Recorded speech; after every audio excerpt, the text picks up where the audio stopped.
Baik, Assalamualaikum dan selamat tengah hari. Good afternoon. Um, saya hari ini seperti yang telah maklumkan, kita sedang berusaha untuk menyampaikan sebuah memorandum untuk dipersembahkan kepada Kebawah Duli Yang Mulia Sri Paduka Baginda dalam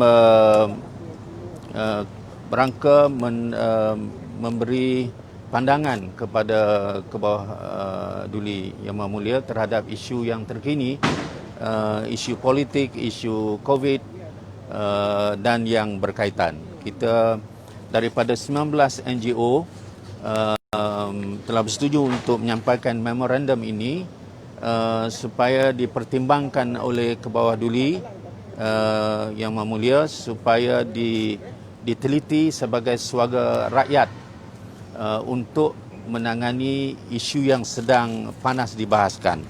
Di dalam memorandum ini kita ada menyatakan bahawa kita sangat khawatir dan kita sangat bimbang terhadap kemelut politik Malaysia yang nampaknya tak diselesaikan secara tuntas.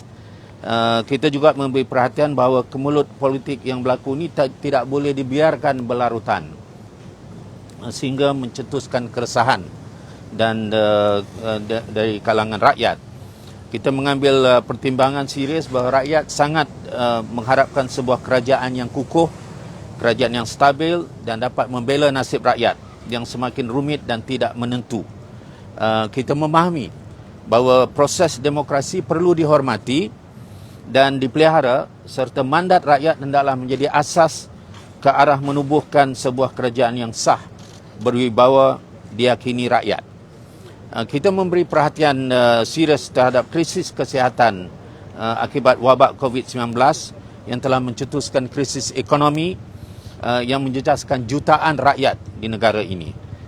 Dengan memahami bahawa Perlembagaan Persekutuan memberi kuasa kepada Kebawah Duli Yang Maha Mulia Sri Paduka Baginda Yang Di-Pertuan Agong untuk melantik seorang Perdana Menteri yang diyakini mendapat sokongan majoriti di Dewan Rakyat.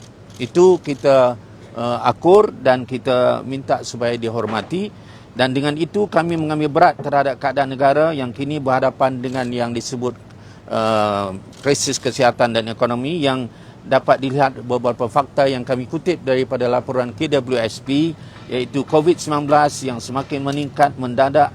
Terakhir ini antara 500 ke 800 dan sekarang 900 kes baru sehari dalam 7 hari yang kebelakangan ini.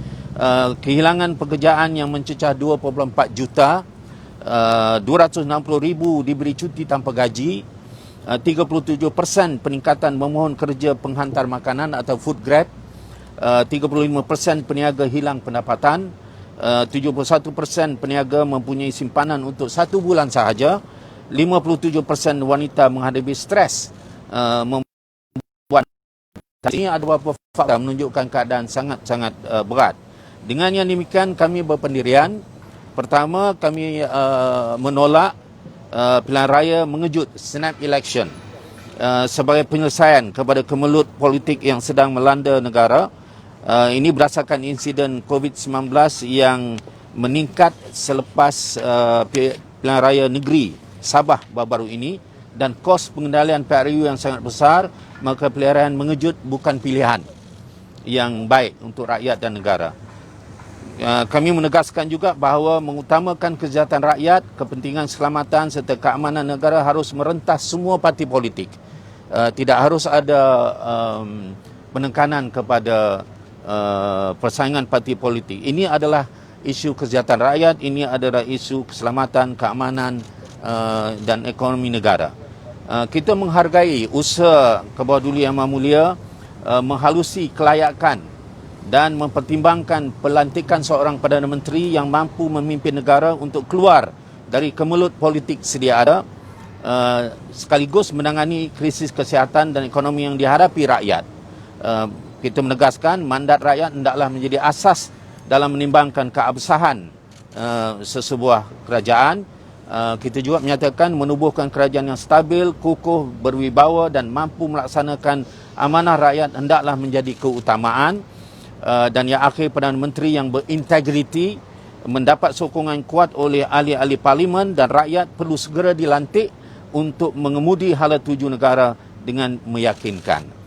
Ini telah di 19 NGO termasuk Teras Pengupahan Melayu, Persatuan Upaya Duafa Peduli Masyarakat, Gerakan Transformasi Karya, Angkatan Belia Islam Malaysia, Persatuan Kebangsaan Pelajar Islam Malaysia, Jaringan Bertindak Tanah Melayu, Persatuan Integrasi Kebajikan Kintab Perak, Pertubuhan Harapan Sejahtera Larut Matang dan Selama, Pertubuhan Komuniti Sejahtera Aman, Pertubuhan Jalinan Mesra Rakyat Larut Matang dan Selama, Pertubuhan Jalinan Amal Rakyat Taiping, Pertubuhan Pelancongan Muslim, Sekretariat Muafakat NGO Muslim, Pertubuhan Prihatin Rakyat, Institusi Masyarakat Madani, Gerakan Reformasi Rakyat, International Relief dan Humanitarian Outreach, Ummah Global Business Center dan Jaringan Muafakat Pertubuhan Islam.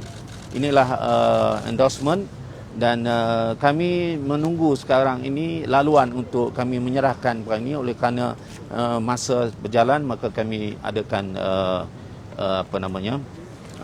sidang media ini. Jadi pokoknya yang kita sangat beri perhatian supaya jangan hal ini nampaknya berlarutan. Dan setiap hari bertambah COVID, setiap hari ekonomi kita mungkin terjejas, setiap kali ada orang yang sengsara, dan negara ini tak dikemudikan dengan baik oleh ahli wakil-wakil rakyat yang telah dilantik dan parti-parti masih lagi bertelagah. Saya kira ini sangat tidak sihat. Dan saya kira kebijaksanaan yang di-Pertuan Agong sekarang sangat-sangat diharapkan oleh rakyat supaya menyingkatkan krisis ini, supaya kita dapat settle, memastikan kita ada kerajaan yang kuat, kerajaan yang ada majoriti yang kuat, kerajaan yang boleh membuat pemulihan sebagaimana yang diharapkan. Itu yang kita sangat-sangat pentingkan supaya dipertimbangkan dan diperkenankan oleh Pertuan Agong. Jadi itu yang saya nak sampaikan. Okay, alright. So we are here now. We are in the front of the gate of the palace, and our intention is to put forward a memorandum of the people's voices. In this memorandum, it gives a few points that we want to be considered by the king. And number one is that we do not want this snap election. Now is not the time. Now the economy is in bad shape. People are suffering from this COVID-19, and we have had the experience in the state election Sabah. It has spread very fast now in the peninsula. So now is not the time. So we reject any proposal to have a snap election. Number two, we need a very strong government. We put the wisdom on the king to decide the most appropriate, with the integrity, with the experience, with leadership, to form a very strong government, a strong majority, so that decisions can be made, so that they can really what needs to be done to salvage the situation. Number three, we also point out that the priority should be given to the people's plight. All these political fightings within parties, between parties, should stop.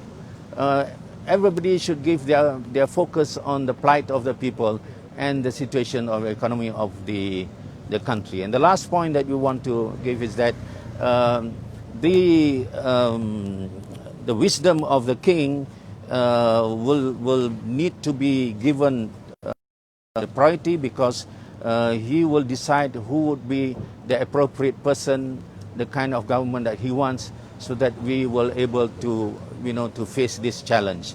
So we really definitely hope that the king, with his wisdom and leadership, can guide so that this crisis will stop, and we should move forward for the progress of the country and the people's affairs. Thank you. I'm waiting now. There's a miscommunication between the guard here and the office. It's been rearranged.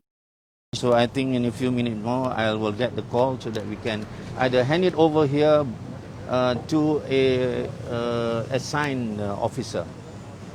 Jika hari ini tak dapat jumpa macam mana? Kita tidak memohon untuk menghadap Sultan sebab itu memerlukan ini kan, kita nak cepat. Yang kita pentingkan ialah kita nak serahkan ini dan dia akan panjangkan kepada Yang di-Pertuan Agong. Itu yang kita hasratkan. Ya, sama. Dari mana? Ya. Organizasi yang ni sama. Itu. Yang ni? News semua. So international. Ya, Jazeera TV 92. Thank you for coming. Terima kasih banyak. Ya, serah.